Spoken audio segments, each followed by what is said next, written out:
Hey everybody, this is David, and today I am going to be talking about Captain America, the First Avenger. So, let's get into this. What is this movie? This is the fifth or sixth Marvel film, I believe. It's the movie that was right before the Avengers, and I have to say, it was a pretty damn good film. I really enjoyed it a lot. So, what did I like about it? What didn't I like about it? Let us begin. For those of you that don't know much about Captain America, he is the one that comes from World War II. That's right, he fought during World War II. He is the one that is from a different era in time when it comes to the Avengers. While all of them take place in present day, Captain America is the only one that takes place during the 1940s. But don't worry, because by the end of the movie, he is in our time, in present time. How? Because he is frozen, and that's how he makes it to our time. But don't worry, it's not cheesy the way it's done. They actually handle that part pretty damn good. So let's get into the main star himself, Chris Evans as Captain America. I really think Chris does a really great job, and I remember there were a lot of people worried a little bit about this guy because he was the guy who played the Human Torch in the original two Fantastic Four films from Tim Story, and me, I had a little bit of faith in him because, despite what people thought about those Fantastic Four films, I remember a lot of people saying that he was actually one of the highlights of that film. And if you've seen him in other movies, he doesn't always play the same type of character. So he is definitely very versatile in what he can do. And he knocks it out of the park for me. Now all I can see him as is Captain America. I can see him in other roles too, but he already washed away the stink of Fantastic Four, and he is Captain America right now. So great job for Chris Evans. I also have to talk about Hayley Atwell as Peggy Carter, who has her own show right now called Agent Carter. Yeah, I mean, she does a really great job also in this movie. And you gotta enjoy the character of Peggy Carter because she really holds her own. And she also has this great chemistry with Chris Evans, which really works well for the film. And the relationship is really well developed as well. We also got Hugo Weaving as the Red Skull in this movie, playing the main villain who's, going behind Hitler's back, and he's, making weapons using this cosmic cube to, power them up with some sort of energy that people back in World War II weren't aware of. And you gotta look at the movie this way. It's not a movie that's taking place in our world. It's like an alternate reality, I guess you can say.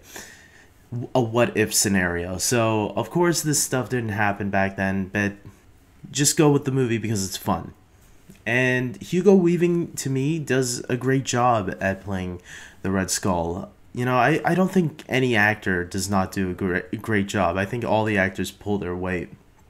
But yeah, Hugo Weaving, he's the master of playing bad guys, so he's a no-brainer when it comes. And to me, when it comes to all the Marvel characters, from all the Marvel villains from the Marvel Cinematic Universe, there's Lowkey as the most. Lowkey is probably the best, but Red Skull to me comes second so far because he is very memorable also. I'd say I put him up there as one of the more memorable villains in Marvel's house right now. The rest of the supporting actors, such as Tommy Lee Jones, Dominic Cooper as Howard Stark, they're all really good. They all bring their weight. We don't really get too much of the Howling Commandos, who are Captain America's people who help him during the war. Bucky is there, played by Sebastian Stan, setting him up for the Winter Soldier. Obviously, if you've seen that movie, you know what I'm talking about. There's definitely a lot of setup in this movie, which isn't always a bad thing. Like I said, Dominic Cooper plays Howard Stark, who, if you know, is Tony Stark's father. We also get the serum. The serum is very similar to the serum from The Incredible Hulk. And we even get a reference to Odin, who is the father of Thor. So there's a lot of setups and Easter eggs throughout this movie. And I know a lot of people felt that the movie was much of a trailer or leading up to the Avengers, a 2-hour trailer. I didn't feel that way, but I actually enjoyed all that stuff while watching the movie. I don't feel it took away anything from the film, and I just felt, yeah, I enjoyed it. I really did enjoy the World War II setting in the film. Also, to me, this was what made Captain America, the First Avenger, feel different from the other movies, and that's what's been great about all the Marvel films, is that they all have their unique style and tone to it, but somehow there's something in all of them that make them feel like they're all one cohesive universe. And yeah, I really loved the setting that this movie was taking place in. It really had kind of like an old school like Rocketeer meets maybe a little bit of Indiana Jones in there too. Not too much, but the tone of the setting felt to me that way. And it was just a lot of fun. It could be a little bit campy at times, but not too much where it's like Batman Forever. You know, that was horrible. This actually, it knows the perfect balance of everything and what to give to the film. And that's what probably makes it enjoyable. So at the end of the day, guys, I'm going to give this movie an 8 out of 10. I am going to say that this is probably the weakest Marvel film, in my opinion. It's definitely no Iron Man, it's no Incredible Hulk, it's no Thor, it's no Avengers. Even the new Captain America movie, The Winter Soldier, is way better than it.